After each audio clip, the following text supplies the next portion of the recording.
Halo semuanya, oke, jadi seperti banyak dari kalian tahu, belakangan ini kita sedang diributkan oleh kemunculan sebuah animasi lokal dengan kualitas yang sangat-sangat wadidaw. Nah, dikarenakan sudah banyak orang membahas animasi tersebut, serta gue juga berencana bakal membahas animasi itu ketika sudah rilis nanti, maka dari itu pada kesempatan kali ini, gue ingin memberikan panggung yang lebih besar kepada animasi lainnya yang bakal rilis di bulan yang sama, yaitu Panji Tengkorak.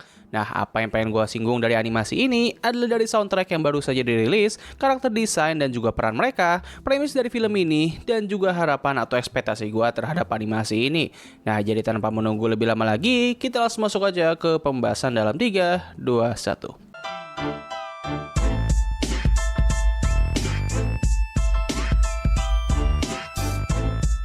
Oke, pertama-tama kita mulai dulu dari soundtracknya. Nah, jadi soundtrack dari animasi ini akan dibawakan oleh sang legend Iwan Fals dan juga Isyana Sarasvati dalam sebuah lagu yang berjudul Bunga Terakhir. Lagu ini sendiri sebenarnya merupakan lagu ciptaan musisi legend yang bernama Baby Romeo dengan judul yang sama.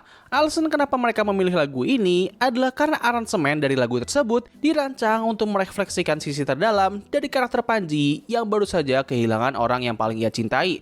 Lagu ini diharapkan mampu menjadi jembatan emosional antara para penonton dengan apa yang dialami oleh karakter Panji.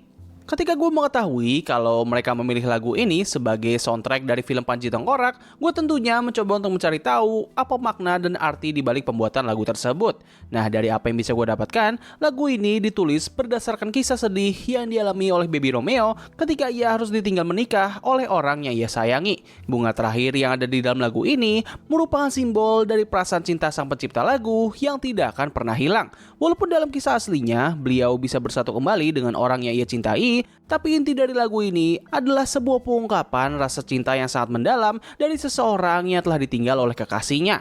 Dari background ini, gue merasa kalau pemilihan lagu Bunga Terakhir sebagai soundtrack dari film Panji Tengkorak merupakan pilihan yang sangat tepat karena lirik dari lagu ini sangat mewakili drama yang akan terjadi di dalam film ini nanti. Nah, setelah soundtrack, berikutnya gue ingin menyinggung kembali mengenai premis dari film ini. Alasan kenapa gue ingin membahas ini kembali adalah karena ada beberapa informasi yang gak sempat gue sebutkan di video pertama, serta premis dari film ini terbilang cukup campur aduk di berbagai macam sumber. Maka dari itu, gue mencoba untuk mengumpulkan semua informasi ini untuk bisa dijadikan sebuah satu kesatuan sinopsis yang lebih proper. Oh ya, sedikit peringatan, dikarenakan sinopsis ini bakal sangat panjang dan juga lengkap, ada kemungkinan kalau informasi ini bakal menjadi spoiler besar untuk keseluruhan film ini. Jadi buat kalian yang pengen menikmati film ini tanpa mengetahui banyak hal, mending kalian skip pembahasan ini dan nonton filmnya langsung saja nanti. Tapi kalau kalian sudah siap, kita langsung masuk aja ke pembahasan berikutnya. Nah, jadi film ini sendiri bakal menceritakan kisah dari seorang ahli bela diri yang bernama Panji yang sedang mengalami kesedihan dan keputusasaan yang sangat mendalam setelah ia berhasil mengalahkan orang yang telah menghabisi istrinya yang bernama Murni, namun dirinya kini tidak memiliki tujuan hidup serta hal ini diperparah dengan dirinya yang tidak bisa mati karena ilmu hitam yang ia pelajari. Di tengah keterpurukan ini, ia akhirnya didatangi oleh seorang pendekar tua yang bernama Bramantya, yang mana orang ini sendiri merupakan saudara perseguruan dari gurunya Panji yang bernama Nagamas. Nah, kedatangan Bramantya sendiri adalah ia ingin meminta bantuan kepada Panji untuk bisa mendapatkan kembali sebuah pusaka sakti yang telah dicuri oleh seorang bandit yang bernama Kalawereng, yang mana pusaka tersebut dikatakan dapat menghilangkan kekuatan hitam dari tubuhnya Panji. Nah, dalam petualangan ini, Panji akan ditemani oleh seorang prajurit pengecut yang bernama Kuwuk dan juga pendekar gadis polos yang bernama Gantari. Pada titik ini, gue sebenarnya masih sangat pede terhadap ini film karena ini merupakan premis yang sangat menjanjikan serta gue sudah bisa memiliki bayangan mengenai isi dari film ini. Gue memperkirakan kalau cerita dari film ini bakal menjadi tipikal redemption story atau gambaran lainnya adalah ceritanya bakal agak mirip seperti cerita Wukong atau Journey to the West. Film ini nantinya bakal menunjukkan bagaimana karakter Panji yang merasa sangat menyesal karena telah mempelajari ilmu hitam tersebut, serta ia juga akan belajar untuk bisa move on dari kesedihannya dan juga menemukan tujuan hidup yang baru lewat bantuan dari ketiga sosok yang menemani perjalanannya. Nah, tapi perasaan gue terhadap film ini sempat mengalami campur aduk ketika gue mengetahui bahwa masih ada kelanjutan dari premis film ini. Nah, jadi dalam perjalanan mereka untuk bisa menemukan pusaka sakti, mereka menemukan bahwa Kalawering bukanlah satu-satunya pihak yang mengincar pusaka tersebut. Sosok lain yang bernama Lembu Giri yang merupakan adik seperguruan dari Bramantya ternyata juga menginginkan pusaka tersebut. Alasan kenapa Lembu Giri menginginkan pusaka ini adalah karena ia ingin bisa mendapatkan kekuatan dari pusaka tersebut untuk bisa menjadi penguasa tunggal dengan menghentikan peperangan antar kerajaan yang ada di sana. Ya, gue tahu bagian akhir dari premis ini memang terdengar sangat membingungkan, namun dari apa yang bisa gue simpulkan adalah dalam dunia animasi ini, terdapat banyak kerajaan yang saling berperang antar satu sama lain, entah karena berbeda keyakinan atau terdapat sebuah konflik internal. Dikarenakan hal inilah, Lembu Giri ingin menghentikan peperangan tersebut agar ia bisa menguasai seluruh kerajaan secara sepihak. Nah, alasan kenapa hal ini membuat perasaan gue campur aduk adalah karena ini berpotensi untuk menjadi sebuah cerita yang luar biasa dan juga luas, atau justru malah menjadi cerita yang terlalu banyak plot namun dengan eksekusi yang berantakan.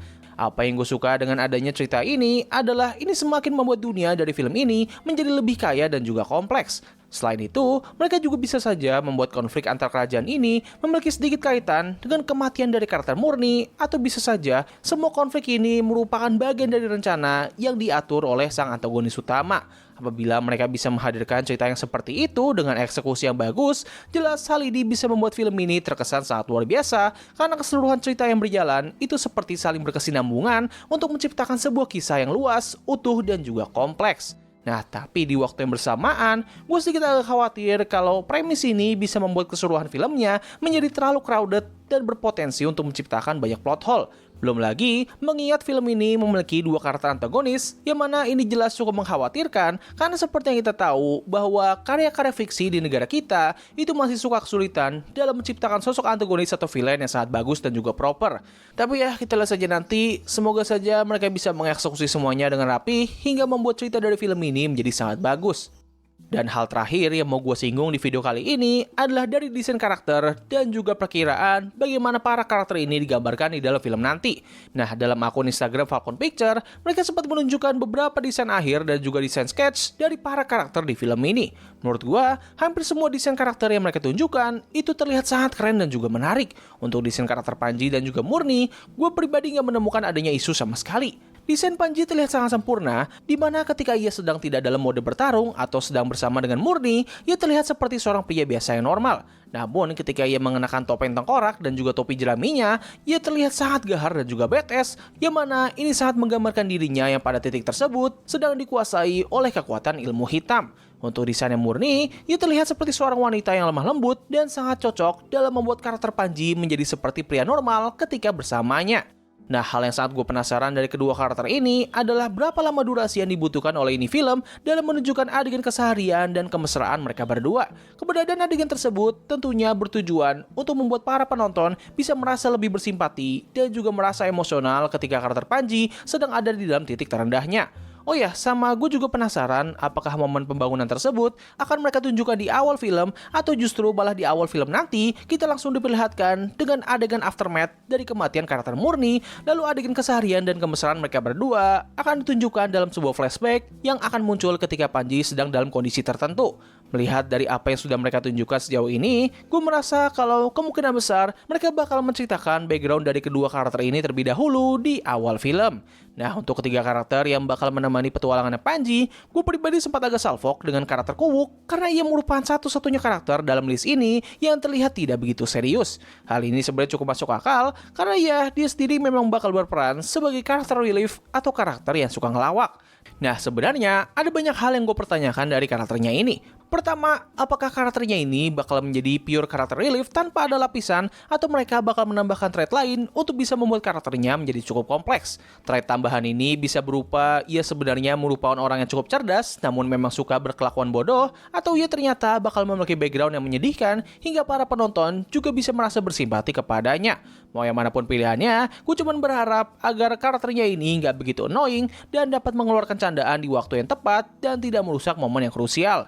Untuk karakter pendamping berikutnya, yaitu Bramantya, gue pribadi hanya akan berkomentar mengenai desainnya, yang mana dari desain ini, gue bisa memperkirakan kalau karakternya ini bakal menjadi tipikal guru bijak yang bakal memberikan beberapa wejangan kepada Panji, dan di akhir film, setiap wejangan tersebut bakal mempengaruhi atau merubah karakter Panji. Dan karakter terakhir yang ada di grup ini adalah Gantari. Entah apa cuman gue doang, tapi gue merasa kalau karakternya ini terlihat agak mirip seperti karakter murni, namun dengan penampilan yang lebih gahar. Dikarenakan hal inilah, gue sempat berpikir kalau karakternya ini bakal menjadi moral support bagi karakter Panji untuk bisa move on dari kesedihannya, atau bisa saja ia bakal menjadi love interest barunya Panji. Kalau misalnya ditanya manakah pilihan yang paling bagus, well itu semua tergantung bagaimana cerita ini berjalan. Kalau cerita dari film ini lebih berfokus pada Panji yang ingin bisa move on dengan memulai kehidupan yang baru, bisa saja Gantari ini bakal menjadi love interest barunya. Nah, tapi kalau film ini lebih berfokus kepada Panji yang ingin mencari kedamaian dan bisa bertemu kembali dengan istrinya di dunia lain, well, karakter Gantari ini harusnya menjadi moral supportnya saja, atau ya mungkin bisa menjadi kayak refleksi dari karakter Muni lah gitu. Nah, untuk karakter antagonisnya, menurut gue kedua karakter ini memiliki desain yang sangat cocok untuk menjadi seorang villain. Dari kedua karakter ini, buat gue Kala Wereng memiliki desain yang paling menarik. Ia benar-benar terlihat seperti sosok yang sangat mengintimidasi dan sudah seperti karakter bos terakhir dalam suatu cerita fiksi. Tapi ya, seperti yang bisa kita perkirakan, karakternya ini kemungkinan besar hanya bakal menjadi minor villain saja dengan minim akan background dan juga pendalaman. Ya, aku cuma berharap agar karakternya ini digambarkan sebagai seorang antagonis yang murni jahat, namun ditulis dengan sangat menarik agar para penonton bisa merasa tertarik kepada karakter ini walaupun tidak memiliki pendalaman sama sekali. Nah, untuk antagonis yang satunya lagi, yaitu Lembu Giri, desainnya ini memang tidak semengerikan Kala Wereng, tapi ia masih terlihat cocok sebagai antagonis besar dan sekaligus villain utama di cerita ini. Desainnya ini sudah terlihat seperti seorang dewa yang corrupted dan haus akan kekuasaan. Dengan semua ini, ada kemungkinan besar kalau karakter Lembu Giri bakal menjadi tipikal broken villain yang memiliki background yang mungkin bisa saja membuat para penonton merasa bersimpati ataupun setidaknya bisa mengerti dan memahami alasan dibalik tindakan jahatnya. Atau bisa saja karakternya ini justru bakal memiliki tipe yang sama seperti Kala Wereng, yaitu seorang karakter yang murni jahat namun memiliki penulisan yang menarik. Menurut kalian gimana? Kalian lebih tertarik dengan penggambaran yang pertama atau yang kedua? Tulis pendapat kalian. Nah, untuk karakter yang terakhir adalah Panglima Wirabaya. Ketika trailer dari film ini pertama kali rilis, banyak dari penonton gua yang menyebutkan kalau desain dari karakter ini sangatlah mirip seperti karakter immortal dari serial Invincible. Where is he? Where is Omni-Man? Tidak hanya mirip, namun kalau misalnya kita mengetahui background cerita dari karakter Immortal, rasanya kalau andaikan kedua karakter ini ternyata merupakan satu karakter yang sama, itu bakal menjadi sangat masuk akal. Hal ini dikarenakan dalam cerita Invincible, karakter Immortal itu diceritakan telah hidup sejak lama dan ia telah melewati berbagai era peradaban. Nah, bisa saja karakter Panglima Wirabaya di film Panji Tengkorak itu sebenarnya adalah karakter Immortal yang sedang mampir di tanah Nusantara. Tapi ya, itu semua hanya pikiran liar saja yang hanya berbasis pada cocokologi. Walaupun gitu, setidaknya teori liar ini sebenarnya terdengar cukup masuk akal dan menarik aja nggak sih? Oh ya, sama dalam sketch dari karakternya ini, kita bisa melihat kalau ia digambarkan sedang memegang kepala seseorang yang baru saja terpotong. Dari satu gambar ini, gue bisa memperkirakan kalau karakternya ini bakal digambarkan sebagai seorang panglima yang sangat bengis dan ia bisa saja menjadi sosok antagonis kecil di film ini.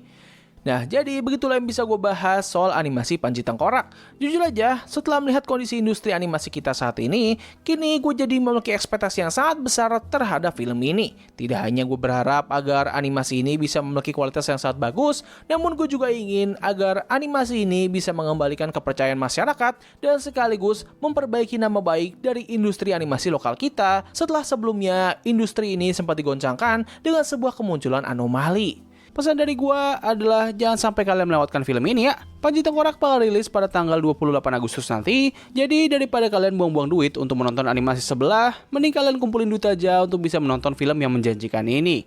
Nah, jadi begitulah yang bisa gue bahas pada video kali ini. Tulis pendapat kalian mengenai topik yang sedang gue bahas kali ini di kolom komentar di bawah. Jadi terima kasih atas waktu yang telah kalian luangkan untuk menonton video gue. Gue undur diri, sampai ketemu lagi di video selanjutnya. Bye!